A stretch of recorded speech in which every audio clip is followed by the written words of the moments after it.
آؤ میرے نبی کا کمال دیکھو. تمہیں کیا پتا اللہ جل شانہ نے کتنی عظمت عطا فرمائی. ہاتھ کا کمال میرے نبی کا کیا تھا؟ میرے نبی کا کمال ہاتھ کا کیا تھا؟ میاں بیوی کا جوڑا گھر میں بیٹھا ہے، بیوی خوشبو کی بڑی عاشق ہے، خامد اس سے اچھی خوشبو لگاتا ہے. جب روزانہ گھر میں آتا بیوی اس کے کپڑوں کو سونگھ کے دیکھتی، صحابی کے بدن کو سونگھ کے دیکھتی، صحابی کی کمر سینے کو سونگھ کے دیکھتی. اللہ اکبر. اگلے دن بیوی اور قیمتی خوشبو اپنے کپڑوں کو لگاتی. صحابی آئے گا میری خوشبو بڑھ جائے گی، میرے گھر والا آئے گا میری خوشبو زیادہ بڑھ جائے گی. روزانہ خوشبو نئی سے نئی لگاتی، لیکن جب شوہر گھر کے اندر آتا اس کی خوشبو اس کے مقابلے میں نیچی ہو جاتی. ایک دن شوہر گھر میں آیا، بڑی قیمتی خوشبو لگا کے بیٹھی تھی. جب صحابی گھر میں آیا ایسی خوشبو آ رہی تھی کہ اس کی خوشبو کا نام و نشان نہیں تھا.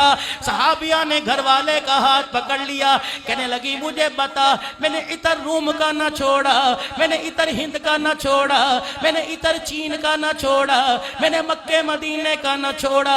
عود میں نے لگا لیا، کستوری میں نے لگا لی، زعفران میں نے لگا لیا، مشک و عنبر میں نے لگا لیا، لیکن جو عطر تو لگاتا ہے میرے عطر ان کا مقابلہ نہیں کر سکتے. جیسا عطر تو نے لگایا ویسا مجھے بھی عطر لا کے دے. اتنا کہنا تھا، صحابی وہیں کھڑا کھڑا زمین پہ بیٹھ گیا، زاروں قطار رونے لگا. اللہ غنی. گھر والی کہنے لگی کیوں رویا؟ کہنے لگا اس لیے رو رہا ہوں تو نے عطر مانگا. کہنے لگی پھر لا کے کیوں نہیں دیتا؟ کہاں سے لا کے دوں؟ وہ عطر کی مارکیٹ ہی بند ہو گئی ہے. صحابیہ کہنے لگی میری سمجھ میں بات نہیں آئی. مارکیٹ بند ہو گئی، دکاندار دکان چھوڑ کے چلا گیا. کہنے لگے بات یہ نہیں، گرمی کا زمانہ تھا، گرمی کا موسم تھا، گرمی دھوپ کی وجہ سے میرے جسم پہ پت نکل گئی تھی، وہ پھنسیوں میں تبدیل ہو گئی تھی، ہر وقت میرے جسم میں خارش رہتی تھی.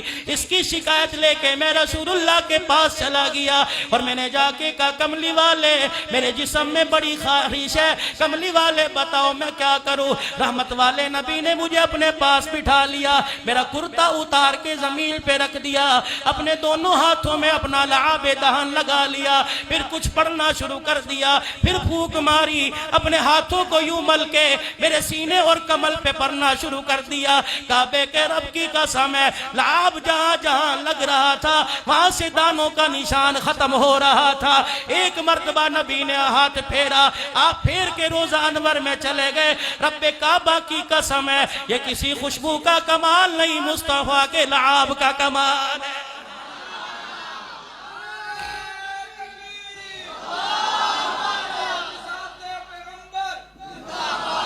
قُلْ يَا أَيُّهَا النَّاسُ إِنِّي رَسُولُ اللَّهِ إِلَيْكُمْ جَمِيعًا. اللہ اکبر. میرا نبی بعد والوں کے لیے بھی رسول ہے، میرا نبی مکہ مدینے والوں کے لیے بھی رسول ہے.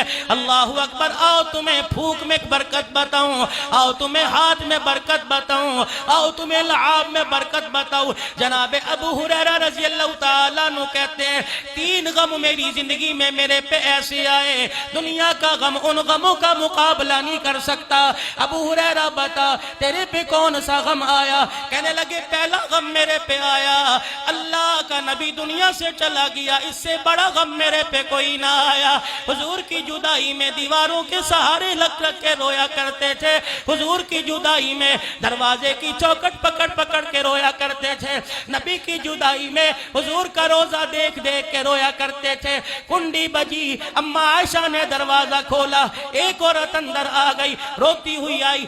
آپ نے فرمایا روٹی چاہیے؟ نہیں نہیں. کپڑا چاہیے؟ نہیں نہیں. کوئی اور چیز کا سوال ہے؟ اللہ اکبر. رو کے کہنے لگی مجھے نبی کے روزے کی زیارت کرا دے، مجھے نبی کی قبر کی زیارت کرا دے.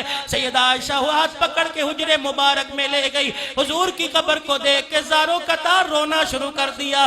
ہجکی بندی، اللہ اکبر. بے ہوش ہو کے زمین پہ گری، روتے روتے دنیا سے رخصت ہو گئی. اللہ کی قسم صحابہ تو ایسے دیوانے ہوا کرتے تھے. میرا نبی جس دنیا سے گیا، ایک صحابی کھیتی باڑی کر رہا تھا، کسی کو پتہ لگا حضور کا انتقال ہو گیا. صحابی نے اپنی آنکھوں پہ ہاتھ رکھ لیا، الہی ان آنکھوں آنکھوں کو اندھا کر دے۔ کہنے والے نے کہا تو بینائی بڑی اعلیٰ چیز ہے، روشنی خدا کا نور ہے، یہ بڑی قیمتی متاع ہے، اسے کیوں ضائع کر رہا ہے؟ کہنے لگا آنکھیں اس لیے مانگی تھی مصطفیٰ کا دیدار ہو جائے، اب کالی کملی والا نہیں رہا، میں نے ان آنکھوں کا کیا کرنا ہے؟ ابو ہریرہ کہنے لگے 3 غم میرے پہ بڑے آئے، حضور کے وصال کا غم آیا، عثمان غنی کی مظلومانہ شہادت کا میرے پہ غم آیا، ایک عثمان غنی کی شہادت پر میرے ہاتھ سے میرا تھیلا گم ہو گیا، اس پہ مجھے بڑا غم آیا۔ صحابہ کہنے لگے نبی کا وصال، عثمان غنی کی شہادت تو سمجھ آ رہی ہے،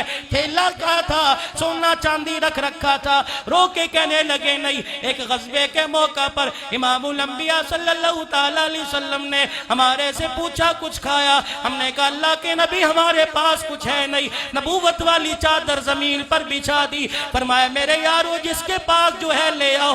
پورے غزوے میں جتنے لوگ تھے سب کے پاس جمع کیا تو 21 کھجوریں تھی، حضور کی نبوت والی چادر پہ رکھ دی۔ رحمت والے نبی نے ایک ایک کھجور اٹھائی، پڑھنا شروع کر دیا، پڑھنے کے بعد لعاب دہن لگایا، زمین پر رکھ دیا، دوسری اٹھائی لعاب لگایا، نیچے رکھ دی، تیسری اٹھائی نیچے رکھ دی، 21 کھجوروں پر لعاب لگا کے ہاتھ پھیر کے نیچے رکھ دیا، فرمایا او میرے یارو 10 آتے جاؤ کھاتے رہو۔ اللہ اکبر کا 10 کی ٹولیاں آتی رہی، ہزاروں نے کھایا، 21 سے 2100 بن گئی، 2100 سے 21,000 بن گئی، 21,000 سے 21 لاکھ بن گئی، کھا رہے تھے دیوانے، کھجوریں ختم ہونے کا نام نہیں لے رہی تھی۔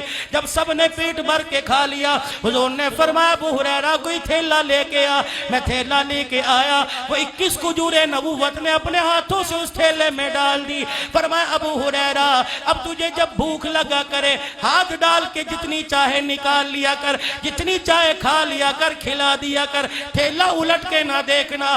ابو ہریرہ کہتے او لوگوں تمہیں پتہ 21 کھجوروں میں سے میں نے کتنی کھائی؟ صحابہ کہتے ابو ہریرہ تجھے پتہ ہوگا کہ کعبے کے رب کی قسم ہے 21 کھجوروں میں سے میں 250 من تک کھجوریں کھاتا رہا۔ يا من عصيت الله يوما غافلا فنسيت أن الله